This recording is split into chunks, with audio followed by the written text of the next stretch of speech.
성탄절 첫째 주일입니다. 예수님께서 인간으로 태어나셨다는 것은 태초에부터 하느님 이 세상을 창조하시고 말씀으로 영원 그 전부터 계셨던 그분이 인간의 역사 속에서 계속 함께 하셨는데 인간이 계속해서 그 굴레에서 벗어나지 못하는 것. 그래서 인간의 몸을 입고 실제로 인간이 되셨다라고 하는 것이 성탄절의 의미입니다.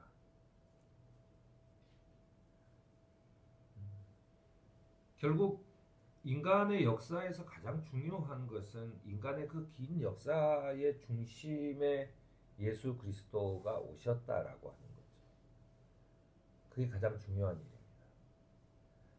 하느님은 이스라엘의 역사 속에서 끊임없이 이들에게 축복을 주고 또 기회를 주고 했지만 그들은 끊임없이 죄악 속에 머무를 수밖에 없어요. 인간이 죄악 속에 머무를 수밖에 없는 것은 인간이 가진 한계 때문입니다. 그 한계라는 것은 누구나 죽는다는 거죠. 죽음의 문제를 해결하지 않으면 우리는 사실은 한 번 사는 인생인데 굳이 내가 뭐하러 이렇게 살아야 되냐라는 생각에 접어들게 되죠. 굳이 내가 뭐하러 이렇게 힘들게 어렵게 살아야 돼. 내 맘대로 살다가 그냥 죽으면 뭐 그렇게 살다 죽으나 저렇게 살다 죽으나 죽으면 끝인 거죠.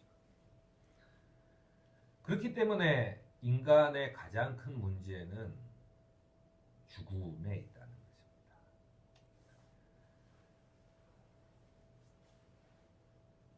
뿌리에서부터 꺾여진 나무까지는 잠깐 동안 살 수 있지만 그 뿌리로부터의 그 생명 수분을 공급받지 못하면서 양분을 공급받지 못하면서 점점 말라 비틀어지고 결국은 썩어지게 되는 것처럼 인간은 그 끊임없이 우리에게 양분을 공급해주는 어떤 이 생명의 원천으로 벗어나 있기 때문에 점점 시들어가고 낡아지고 늙어가는 그런 상태에 있다라는 거예요.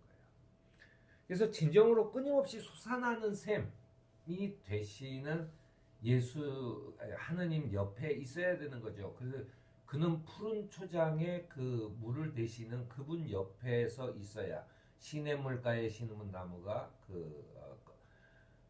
번성하듯이 그렇게 우리는 그걸 끊임없이 공급을 받아야 되는 것이죠. 생명의 샘으로부터 오는 생명의 그 힘을 우리가 끊임없이 공급을 받아야 되는 것입니다.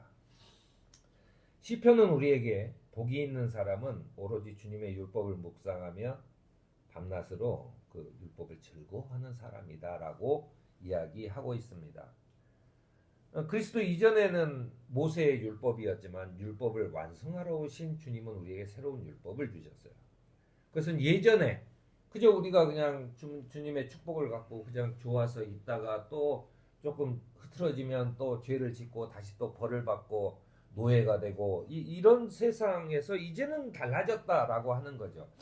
주님의 말씀을 밤낮으로 묵상하면서 끊임없이 우리는 그 생명의 원천 속에서 양분을 받을 수 있다라고 하는 얘기입니다.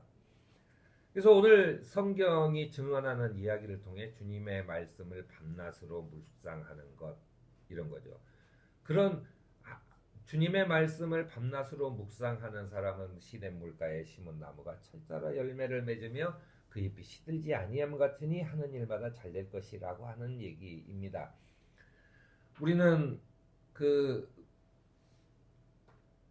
아주 작은 것이라도 성경을 하루에 한 번씩 읽고 이 말씀이 나에게 주는 의미가 무엇인가 라고 하는 것을 예수님의 말씀을 하느님의 말씀을 귀담아 들을 필요가 있어요. 우리는 기도하라 그러면 뭘 자꾸 달라고 하는 것만 딱 얘기하고 딱 끝나는 것입니다. 저는 우리 교회가 그래도 다른 교회와 다른 것이 있다면 우리 교회의 신앙은 하느님의 말씀을 들으려고 한다라고 하는 것이라고 생각합니다. 그것은 우리가 이제 박 목사님이 떼제 기도를 하면서도 끊임없이 우리가 묵상하는 훈련을 했고, 그런 것들을 통해서 우리는 내가 요구 조건을 계속 제시하면서 들어주지 않으면 나 교회 안 나올지도 몰라요 라고 얘기하는 것이 아니라, 내가 나에게 지금 나에게 이 생명을 주시고 나에게 이런 그 힘을 주시고 나에게 이런 그 직업과 그리고 나에게 이런 그 삶의 기회를 허락하셨을 때 주님은 뭐 때문에 그러셨어요? 라고 물어볼 수 있는 그런 그 여유가 생겼다라고 생각을 하는 것입니다. 그렇게 해서 우리가 매일 밥을 먹어야 그날 하루를 살 수 있듯이 우리는 그런 그 그리스도에 대한 묵상이라고 하는 것이 매우 중요하죠. 예수님께서 인간의 몸을 입고 오신 이유는 딱 하나입니다. 그것은 그는 모든 점에서 형제 자매와 같아지셔야만 했기 때문이라고 했어요.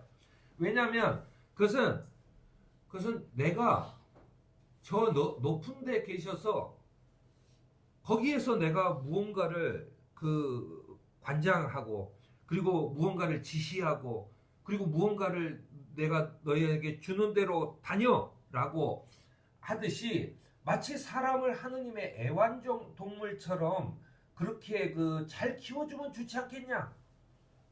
라고 생각하고, 사실은 그 신앙을 가진 사람 중에서도 신이 나를 애완동물처럼 길러주길 원하는 사람들이 있지만 그리스도교의 신앙은 그런 게 아니에요.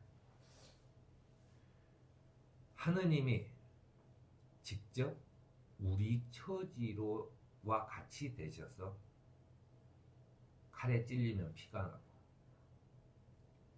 하루 종일 걸으면 피곤하고 강한 노동에 쓰러지고 그리고 죽음까지 맞이하는 그런 사람으로 오셨기 때문이에요. 하느님께서 왜 인간의 몸을 짓고 오셨냐? 그래야만 그가 우리의 대제사장이 될 수 있어요. 그래야만 백성의 죄를 대신 사해 줄 수 있는 겁니다. 우리의 죄라는 게 뭐예요? 우리가 죽음 앞에 놓여 있다는 것입니다. 하느님과의 양분이 끊어졌다는 거예요. 에덴 동산에서 쫓겨난 이대로 그것은 우리가 거기에 있었으면 천년 만년을 누릴 수 있는 끊임없이 솟아나는 생명샘에서 그냥 거기서 놀고 먹고 하다가 거기에서 쫓겨났다는 거예요. 그래서 거기에서 그 뿌리 뽑혀진 나무처럼 그렇게 한정된 시간을 살 수밖에 없다는 얘기죠. 그런데 우리가 그것을 하느님이 집어서 다시 심어주는 것이 아니라 그가 오셔서 그런 나무가 아니라 자기 스스로가 그것을 대신해서 죽으심으로 우리의 이 문제를 해결하셨다라고 하는 것입니다. 오늘 인간의 몸을 입고 오신 주님은 우리와 같은 처지로 오셨습니다. 우리를 그리고 부르셨습니다.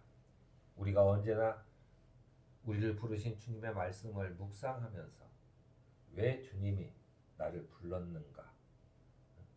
말씀하십시오. 저는 듣겠습니다. 라고 하는 신앙으로 새 힘을 얻으면서 살아가는 소명 공동체가 되길